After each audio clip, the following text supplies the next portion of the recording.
Hello friends, do you love tea and natural wellness products as much as I do? I've partnered with Positively Tea and Positively Botanicals, and I can honestly say I drink their organic loose leaf tea almost every day, and I love it. From organic teas to natural remedies, they offer high-quality products that support a healthy, mindful lifestyle. When you shop through my affiliate link, you not only discover amazing products for yourself, but you also help support the podcast. Visit the link in the show notes to explore their selections today. And for you coffee lovers, they have you covered as well. Treat yourself, support the show, and keep connecting with the natural world.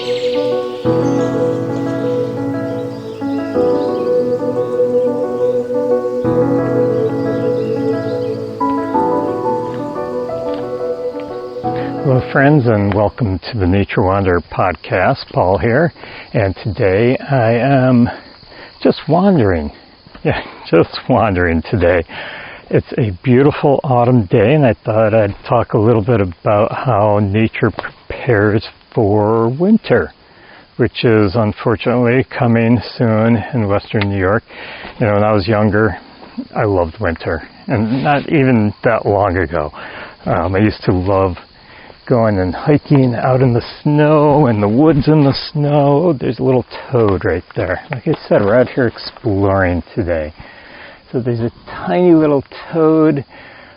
These guys are actually going to, a little bit later in the autumn, they're going to find some big piles of leaves. Have you ever gotten into raking up leaves and then you jump in them as a kid? And it's really like steaming on a cool day. So you have the warmth underneath just steaming up out of those leaves. Well, that's what these guys do. They actually hibernate underneath those leaves because they're cold-blooded. They get their heat from their surroundings. And if their surroundings are cold in the winter here in western New York, you know, they cannot survive.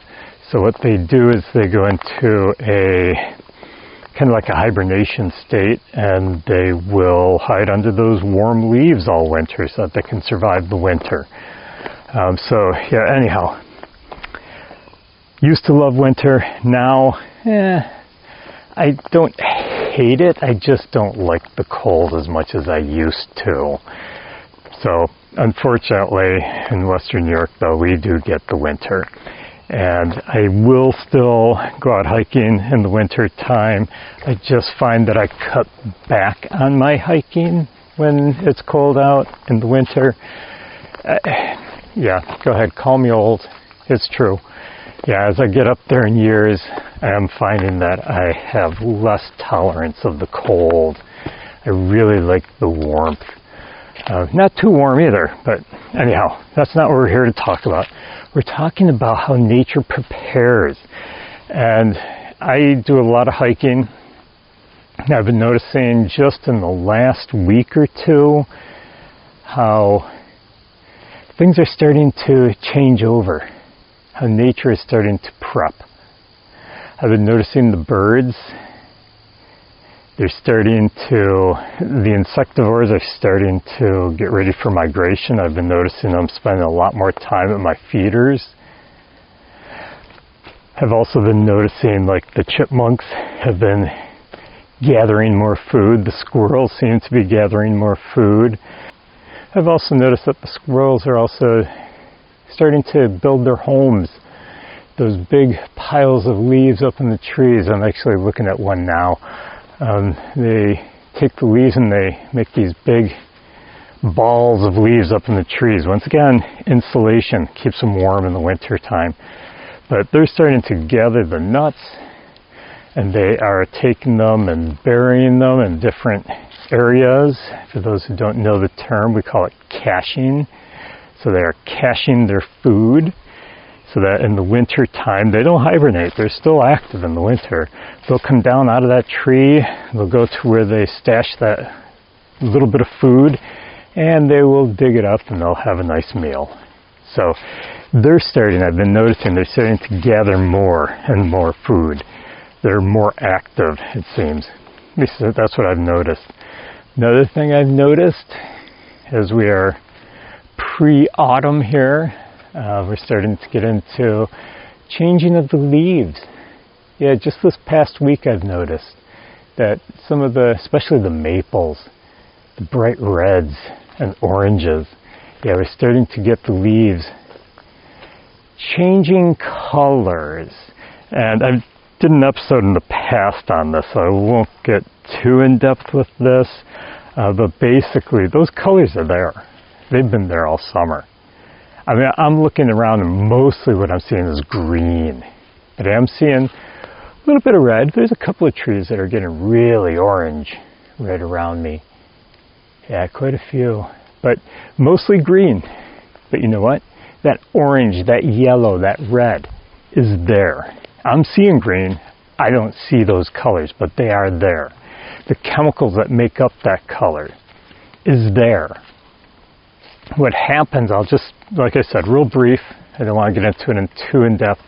If you're really interested, look up one of my past episodes on, it'll be in the fall time, on leaves changing colors. But what happens is, now that it's getting cold, okay, the tree is realizing it's time to start thinking about going to sleep, taking my nap for the winter. So what the tree does is it starts to cut off the flow of the xylem and phloem going up and down the inner bark, the cambium layer. It's starting to cut that off to the leaves. So it's almost like it's closing off the vessels to the leaves. And so the chlorophyll is what helps the tree to create energy. Like I said, I'm not going to get too in depth with it, but it cuts off the chlorophyll, stops producing as much chlorophyll as it gets ready for its winter nap. And what's happening is the chlorophyll creates the green color. So as the chlorophyll gets cut off, the green starts disappearing. And it reveals the red and the orange and the yellow underneath that's been hidden under the green. So that's why we're seeing these colors. And at some point, there's going to be no flow at all to the leaves, and they'll die off and they'll start falling to the ground, which is great. I love walking in the woods like I am right now and seeing all of the dead leaves on the ground. They're from last year. Maybe a few fell this year during the summer, but a lot of it's from last year. And it always drives me crazy when I see people in their woods around their house and they're raking up the leaves because they want the forest floor to look nice and clean and pretty. It's like, well, you're killing your trees that way. All these leaves are decomposing. I mean, they're giving shelter to the animals, the insects underneath it. Some animals, like some of the frogs and toads, hibernate underneath those leaves. Some turtles do too. So all of these leaves are helping to protect those animals. But they're also decomposing. And as they decompose, the nutrients from those leaves are actually going back into the soil, which the trees feed off. So if you rake up those leaves, you're actually harming your forest. So the best thing to do is just leave them. I love seeing the leaves here. And there's green coming up through them. Not a lot. This is a really dense forest I'm in right now. So that's the story about leaf color. And that's as much as you're getting today. I'm not going to get in depth with it. I have been seeing, I just walked past. Always observe when you're in the woods. Don't just go get in those 10,000 steps. I always encourage people, walk slow, observe, see what's around you. I mean, that's what I'm doing today. I'm just observing the woods, observing everything that's around me so that I can get those little subtle things, those little subtle cues that everyone's getting ready for the cold, for the winter. And I just found this oak nut on the ground. Okay, we call them acorns, but it never made sense to me. Why do we call it an acorn? It comes from an oak tree. Call it an oak nut. So anyhow, I found oak nut on the ground. I'm surprised I actually found it. The squirrels in my yard, I have a great big oak tree in my yard, and I get all these tiny little nuts on the ground. And the squirrels have been going nuts gathering them up in the past week. My dogs eat them too. I wish they wouldn't, but they do. So the trees are actually starting to drop a lot more of these acorns and other nuts, other seeds. I'm seeing a lot more seed pods on the ground. And that's because the trees, once again, they're getting ready for the winter hibernation. And they're trying to plant their seeds around so that new growth can come up. So I'm seeing a lot of that here. And these seeds will be fine till the springtime. Some animals will eat them. They'll gather them up. I don't know if you heard that. I had one just fall right next to me here. Oh, there's another tiny toad along the trail here. And you may hear voices in the background every once in a while. I am at a very popular hiking area, Chestnut Ridge Park in Orchard Park, New York. And I'm on one of the back trails, one of my favorite trails. I love the back trails here. There's a chipmunk now. He is running through the brush, probably looking for some good morsels to eat and gather and store. Chipmunk holes, by the way, while I'm on that subject. I know I got sidetracked. Anyhow, you may hear voices in the background because I'm at a public park. But chipmunks, they do have an underground den. Usually more than one entrance. Groundhogs do the same. But groundhogs, they make their entrances, or their den, their burrow, they only usually have one single chamber inside of their burrow, and that's for sleeping. Yeah, they're going to block the entrance off when they go into their hibernation. But chipmunks are a partial hibernator in Western New York, and I say that because they don't go into the deep hibernation that a groundhog would. They will wake up throughout the winter, not to go out and look for food. What they do is they wake up, use the restroom, another chamber in their little burrow. Here's some woodpeckers. They'll stick around all winter, the woodpeckers. The insectivores, like I said, I've been seeing fewer and fewer of them. I haven't heard many warblers lately, so they're already headed south. Another sign of spring, fall, winter is coming. The chipmunk, they will go in and out of hibernation throughout the winter time. So they need that food, they need to go to the bathroom, so they have several chambers in their burrow. They'll have food storage down there, so they're out gathering food now and filling that storage up so that they have enough food for the winter time. But then they'll go into their hibernation, so they don't need as much as they need in the summer, but they still need food throughout the winter because, hey, they're not a true deep hibernator. And another episode I did, I think it was last year, maybe the year before, around this time of year, so you can look it up, the 7 Sleepers of Western New York, talking about hibernation. So interesting episode if you want to learn more about hibernation. Let's see what else we can see in the woods here.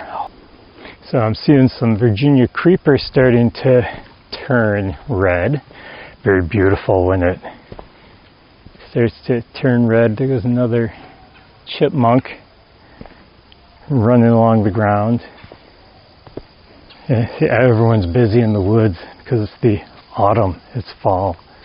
And you don't hear any of the mating calls. That's for springtime. You don't hear the birds doing their mating calls. You're just hearing the warning calls. You're hearing, the communication calls. So another difference between springtime and fall. I don't know if you can hear the pewee. Pewee. There it is. The eastern pewee. Yeah, he's out calling. He's probably realizing it's going to start getting cold. Now, birds in the winter, this time of year, some of them, like I said, have already started their migration down south. Others will do it a little bit later in the year. Some birds do stick around, like the woodpeckers, and we do get migrants into this area as well. Some of the Canadian birds, when it gets a little too harsh up there, a little too cold, I've got a little spider. It looks like he's floating in midair, but he's actually just climbing his web right in front of my face. Climbing his web up to, I lost him in the sun. Right, oh, there he is. Okay. Yep, I'm going to walk past him. Hopefully I don't hit his web. Yep, there he is. I have been noticing this time of year also the smell. Yeah, the smell of the woods, the smell of nature, even that is different. You know, it just, you can almost sense, you know, in the woods. You're getting a little more decay smell, I guess. And I'm not talking rotting animals. I'm talking like decay of leaves and a little bit of moisture. You know, it's just, you're getting a different smell in the woods. And of course the temperature. I mean, I am out, it's probably late morning right now, and it's comfortable. You know, I usually in the summer, if it's going to be really hot, I'm out in early morning. And the reason is because I don't want to sweat on the trails. Okay, I don't like really hot temperatures. So I'm out early morning, but now it doesn't matter because it's nice and cool. Oh, this chipmunk is pretty brave. He's staying pretty close to me. Oh, there he goes. This awesome tree that I just came across. It's a downed tree. I'm hearing the pileated in the distance too. There's this downed tree in the woods here, and I'm stopping because I have to take a look. I have to explore it. And it looks like it's been here for many, many years. Looking around, oh, I see where it came from. Yeah, right on the other side of the trail is the stump of the tree, and the bark is really starting to fall off of it. It's probably, if I have to guess, I'm going to say 10, 20, 30, it's probably about 40 feet up, and that's where it broke off. And here lays another 40-foot piece on the ground on the opposite side of the trail. There's another piece over there of it. There's another piece there. Yeah, so it really shattered when it fell. Probably got too old. Trees are like people. They get old, they die. But this one has so much life to it now that it's dead. It's been decomposing. If I stick my finger on it, yeah, it's really soft. My finger just sinks right in. You can start to see some of the deterioration of it. But the whole thing has all this moss on it. There's a bunch of ferns growing off of it. And the whole thing is covered with mushrooms. Yeah, lots of mushrooms on it. So it's an awesome tree. I love seeing nature like that. I could spend half the day just exploring that one tree there, but we're going to move on because I want to see other signs of autumn. Nice breeze going through the leaves of the trees. But I keep hearing on the sides. The microphone probably isn't picking it up, but I'm hearing on the sides of me through the woods, you know, different sounds now and then. Besides the rustling of the leaves, which you can probably hear right now. Breeze just went through. I don't feel much of it. It's mostly up in the canopy. But yeah, I'm hearing that sound, but you can also hear some of the leaves falling to the ground. So every once in a while I'll hear some more rustling in the dead leaves.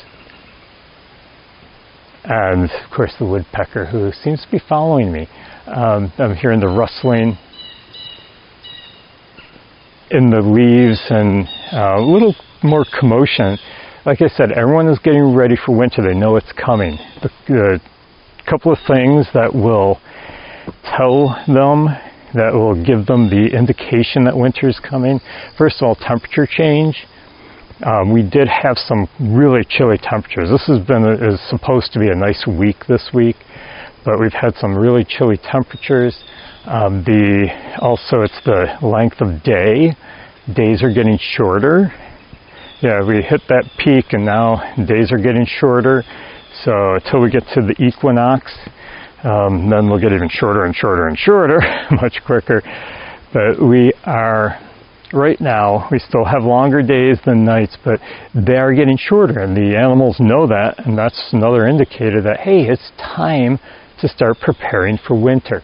So there has been a lot of activity I've been hearing, and every once in a while I'll catch something moving out of the corner of my eye in the woods. So lots and lots of signs that, yeah, winter is coming. Winter is just around the corner and everyone's starting to get ready. And I'll be out a lot hiking. I love hiking in the autumn. My wife does too. And it's mostly because of the colors and all the activity going on. You get to see all the wildlife, and yeah, I encourage you to get out and explore as much as you can in the autumn. Now there is still, it's like I said, it's early autumn, there is still a lot of green, but some plants have gone a little bit further than others have, and they are already, starting to get very colorful or very brown even. Yeah, some are starting, another log with a bunch of different types of mushrooms. These are little mushrooms. I'm not a mushroom fan, so no, I will not pick any mushrooms, wild ones. Love mushrooms, but I will not pick them, and I encourage you not to pick them either. But anyhow, some of the plants have actually gone into their dormant stage already, some of the smaller ones. I did notice earlier, I don't see any around me right now, but I did notice earlier the burdock, the little balls of Velcro, and that's actually where Velcro was discovered. Some guy said, hey, this would be cool, it sticks to my clothes. I wonder if I can make something out of plastic that does the same thing. So they took the design of burdock with the little hooks and they made Velcro. But burdock right now, most of what I've been seeing is not that nice green color that we saw, or the bluish purple flowers that come off of it. What we're seeing are the dead balls of Velcro. And this is the time of year where my wife does not like coming across burdock when we're hiking. Not because she doesn't like burdock, she just doesn't like that I grab the little balls and I throw them at her. Sorry, it's the kid in me, and I hope you still have the kid in you too. My wife doesn't understand that with me. It's like, it's good to be a kid. But yeah, then she makes me pick the burdocks off of her, especially since I throw them at her back. So anyhow, another little toad. Can't believe how many little toads there are. Yeah, I figured they'd be much bigger by now. But yeah, there's a lot of little toads here. It was a strange summer, very, very warm and very, very dry. I recall just the other week, it made the news finally, where they're talking about, they showed the drought index. And yes, we did have a drought, and we are still in that drought. We had a drought this summer in western New York. So I think that drought probably, disrupted or changed, we'll put it that way, changed the way that some of the animals were breeding, reproducing. And so maybe that's why we have more of the tiny little toads around. because I don't recall in past years seeing so many little ones this late in the year.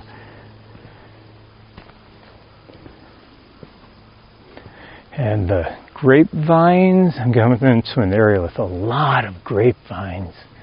And hard to see the leaves on them, but I did notice early, I notice it now. Here's one that's a little bit lower, a little bit of an opening in the canopy, so it's letting some sunlight through. The leaves are starting to tinge a little bit brown, but there's actually some grapes on them. So that's kind of neat that we have grapes on them. Are they edible? Yes. Are they palatable? They're kind of sour. If you ever had a wild grape, they're not sweet like the big grapes you get. They're much smaller. But yeah, wild grapes, be careful. I always say don't eat anything that you don't know 100% what it is. Okay, there are a lot of lookalikes out there in nature, and some things that are edible have a lookalike that's not edible at all. It's very, very bad for you. So always be careful. If I ever mention anything about eating or using anything as a medicine, or make sure you know it. I know my plants, and if I'm unsure, like mushrooms, won't touch them. I don't know enough about them. I can look in field guides, and I heard of an expert who knew his mushrooms and ended up dying from eating a mushroom because he found one that was, he missed one that was mixed in with good mushrooms. So always be careful. So as I'm getting through the woods here, getting some clearings here where the brush is a little bit heavier, and even the smaller plants are starting to get a little more brown. Yeah, see there's a lot of the grapes out here and the grape leaves. I mean, there's still a lot of green, but some of them have turned very brown. So I'm going to encourage you, this time of year, if you spent your summer out hiking every once in a while, make sure you don't start hibernating yourself. Okay, we are not a hibernating species. So keep walking, keep hiking, keep getting out in nature. Even in the fall, especially in the fall, there's so much different. And go to the same places that you have gone before. I love doing that, because if you go to the same places that you've gone before, it looks so much different at different times of the year. Some visit the same trail, like in the spring, in the summer, in the fall, and sometimes even in the winter, and see the differences. So I've been seeing so much different. I just took this trail probably about a month ago, and I'm seeing so many different things this time because things are changing. So get out and start exploring the autumn woods or the autumn fields even. So get out and explore the autumn nature. Well, I'm going to keep exploring, but I encourage you, get out, explore the woods, explore nature, even in the fall, in the autumn, and see what's different out there. Start exploring what you didn't notice before. Things that were hidden, like the beautiful colors in the leaves. These are all things that you're going to notice. They're going to stand out to you, hopefully. And remember, walk slow. Stop once in a while. Explore those areas. So I'd like to thank you for joining me today on my autumn nature hike. Don't forget to get out in nature as often as possible. If you would like to support the podcast, please go to the show notes and check out the Ko-Fi page. You can make a direct donation right there, and it helps to support both this podcast and also the Forest Connection, my other podcast about slowing down and reconnecting with the natural world.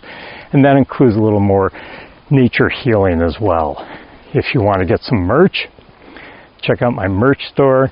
If you love to journal, I have created some journals. Some are guided journals. Others are just open page journals with beautiful covers. Pictures that I took myself are on the cover. So be sure to check those out, and they make great Christmas gifts. Oh no, yes, I said it. Yeah, just around the corner, guys. So they make great Christmas gifts. Be sure to do that. And above all, hey, get out and discover the nature around you.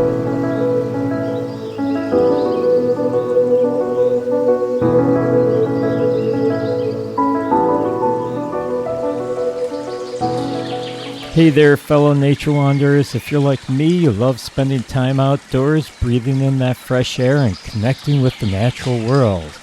But at home, have you ever thought about what's in the products you use every single day? That's why I'm excited to share Apple Valley Natural Soap with you. Their handcrafted all-natural soaps are made with organic ingredients, essential oils, and no harsh chemicals. Awesome! So they're not only great for your skin, but they're safe for the planet.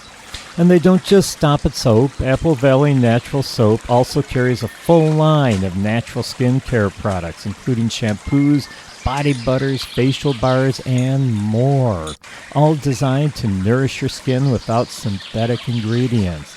You can't beat that. That's just awesome. Whether you're hiking in the woods or just winding down after a long day, their products bring a little bit of nature right into your home. And the best part? By supporting Apple Valley Natural Soap through the Nature Wanderer, you're also supporting this podcast. Just head to the show notes and click on the link for Apple Valley Natural Soap. So go ahead, treat yourself and the environment to something better. Your skin and Mother Nature will thank you. Hello, friends. I hope you're out wandering through nature, exploring the natural world around you. Do you enjoy writing about your wanderings? Nature journaling is an awesome, fun way to remember all the adventures you have taken and how you felt during those journeys. If you're looking for some beautiful journals to keep track of all your wanderings, I have several available on Amazon, including some guided journals for children. Start your journey in journaling by clicking on the link in the show notes. Keep exploring the nature around you and keep journaling all your wanderings.